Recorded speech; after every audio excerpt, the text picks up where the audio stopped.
हसरत मोहानी हो, मंगल पांडे हो और शहीद आजाद भगत सिंह हो, कोई भी हो, राम प्रसाद बिस्मिल हो, अमर क्रांतिकारी अशफाकुल्ला हो, इतने नाम हैं, अगर गिनाता चला जाऊं तो शाम हो जाएगी। मैं जिस इलाके से रहता हूं वो हथीन विधानसभा पलवल का इलाका है, गांव रूपड़ा का है, जहां पर 52 से ज्यादा शहीदों के नाम लिखे हुए हैं। इन लोगों ने सबसे ज्यादा मेयो कौम को इसलिए टारगेट किया था कि हरियाणा, यूपी और राजस्थान की जो मेयो कौम है ये दिल्ली से सटकर रहती है, इनको खत्म कर दिया जाए। लेकिन याद रखिए, जब मेयो के बूढ़े बुजुर्ग, आजकल के नौजवान तो खाली हो चुके हैं, वो देशी घी खाने वाले, भारत माँ की मिट्टी से पलने वाले, उन लोगों ने जब अंग्रेजों के खिलाफ अपनी ललकारें भरी थी तो दिल्ली से छोड़कर अंग्रेज इंग्लैंड पहुंच गए थे। दोस्तों, आपको बताना ये चाहता हूं कि हम और आप आज आजाद हैं, चाहे हिंदू हो, चाहे मुस्लिम हो, चाहे बुद्धिस्ट हो, चाहे पारसी हो, चाहे आस्तिक हो, चाहे नास्तिक हो और चाहे वास्तविक हो,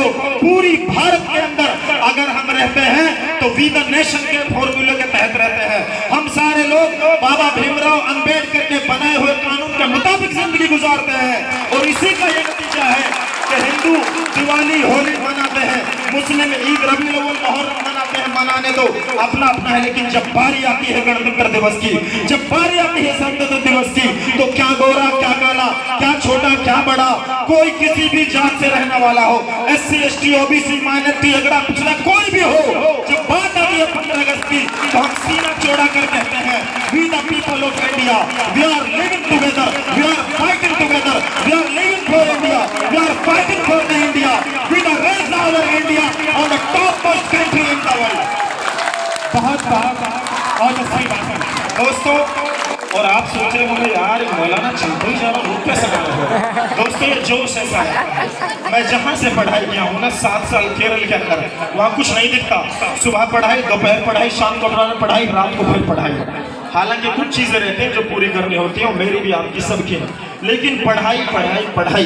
वहां से मैंने एक चीज लिखी कि हमें इस देश में रहना तो सेक्युलर बन के रहना, हमें इस देश में रहना है तो बाबा भीमराव अंबेडकर के बनाए और बताए हुए कानून के मुताबिक जिंदगी गुजारना है। दोस्तों,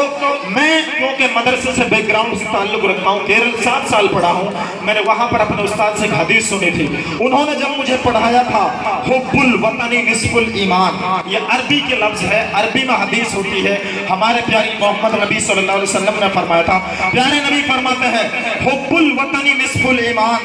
the law of country is the half believers who believes in